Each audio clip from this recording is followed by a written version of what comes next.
शिवाजी राजे पन्हाला किले से विशालगढ़ की तरफ बढ़ चुके हैं, लेकिन रास्ते में घोड़खिंड के पास बाजी प्रभु शिवाजी राजे को आगे विशालगढ़ की तरफ बढ़ने के लिए कहते हैं और खुद उन्होंने मात्र 300 सैनिकों के साथ गजापुर का खिंड, जिसे घोड़खिंड के नाम से भी जाना जाता है, वहां मजबूती से अपना पांव जमा लिया है। 10,000 की सेना पर 300 बांदल मावले भारी पड़ रहे थे, लेकिन तभी बाजी प्रभु के ऊपर गोली से निशाना लगाया गया। गोली का धमाका हुआ और गोली सीधे बाजी प्रभु के सीने में लगी थी। बाजी प्रभु जमीन पर गिर पड़े।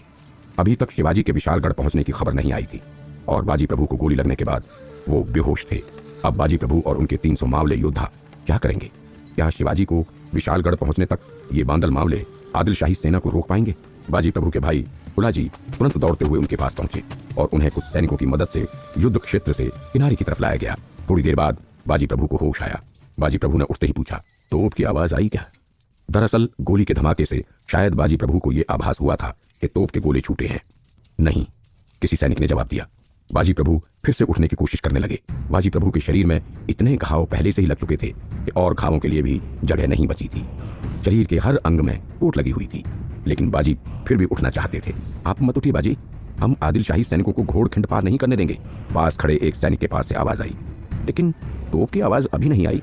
ये कहकर बाजी प्रभु ने अपने अंदर की सारी शक्ति को एक बार फिर से समेटा और वे उठ खड़े हुए।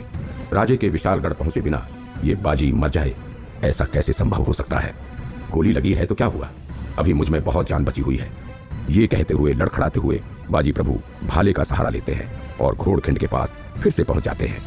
बाजी प्रभु के घोड़खिंड में एक बार फिर वापस आने के बाद युद्ध क्षेत्र की हालत बिल्कुल बदल गई थी। वो उनके रक्त से भीगे हुए शरीर को देखकर आदिल शाही सैनिक पीछे हटना शुरू कर देते हैं, लेकिन बाजी प्रभु अब भाले से ही शत्रुओं को भेदना शुरू कर चुके हैं। इधर विशालगढ़ मोर्चे पर शिवाजी और उनके साथ के मराठा सैनिकों ने सुरवे और उनकी सेना से लड़ने में जी जान लगा दिया। शिवाजी खुद युद्ध भूमि में थे। थके मांदे मराठा सैनिक दोगुने उत्साह से लड़ रहे थे। विशालगढ़ किला जीता जा चुका था। अब शिवाजी राजे सबसे पहले तोपों की तरफ दौड़ते हैं। उन्हें मालूम है कि काफी देर हो चुकी है, लेकिन आशा की एक किरण अभी भी बची हुई है। शिवाजी राजे किसी भी कीमत पर बाजी प्रभु को नहीं खोना चाहते थे। विशालगढ़ से तोप के 3 गोले छूटते हैं। राजे गढ़ पहुंच गए, हमारी जीत हुई।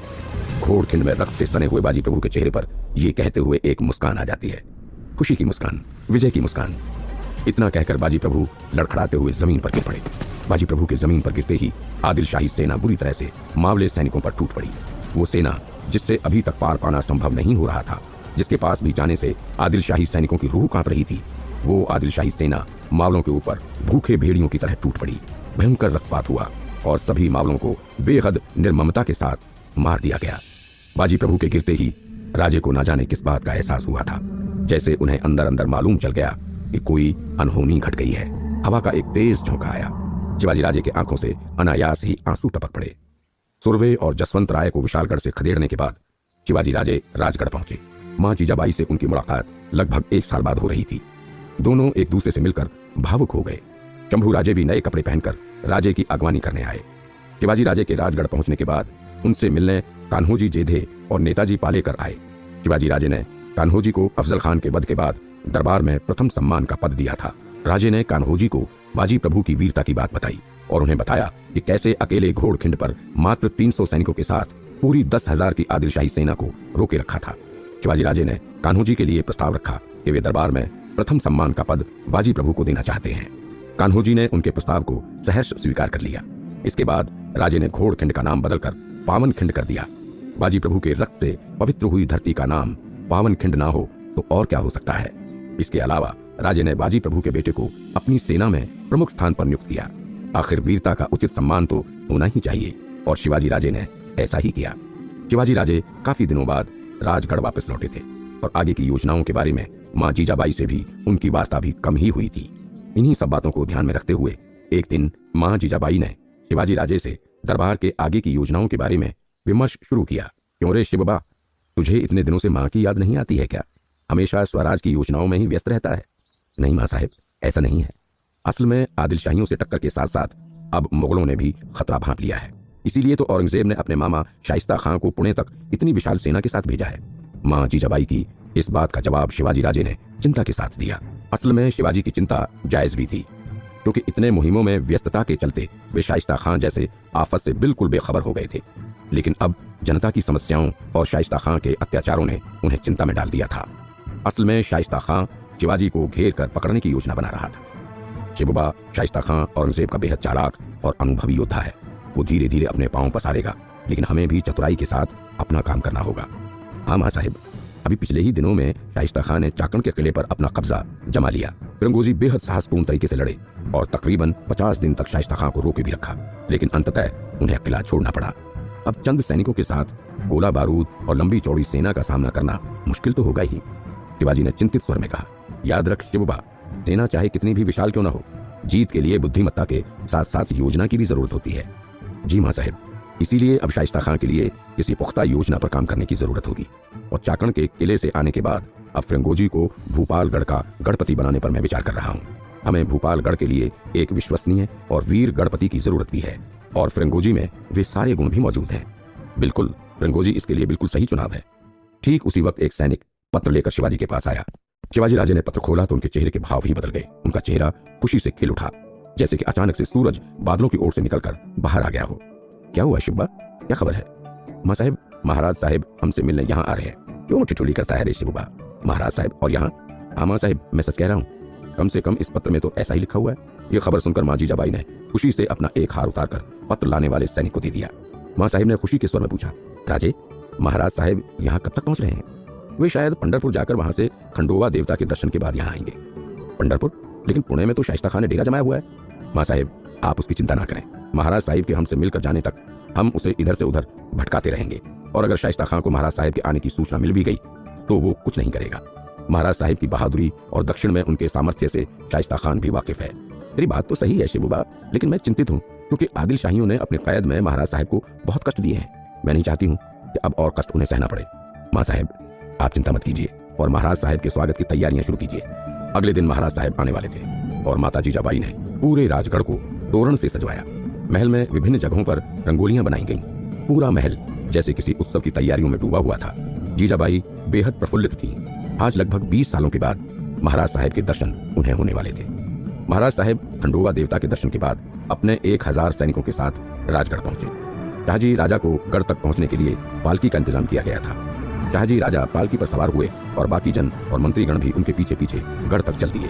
राजे शाहजी राजा को आदर और सम्मान के साथ सभागृह में ले आए और सभी मंत्रीगणों से उनका परिचय करवाया। भोजनोपरांत शाहजी राजा अपने पुत्र वधुओं और पोतों के साथ थे और बातों ही बातों में शिवाजी राजे से पूछा, क्यों शिवबा, कभी शिकार के लिए जाते हो तुम? बाबा साहेब, अब इस स्वराज की लड़ाई से फुर्सती कहाँ होती है।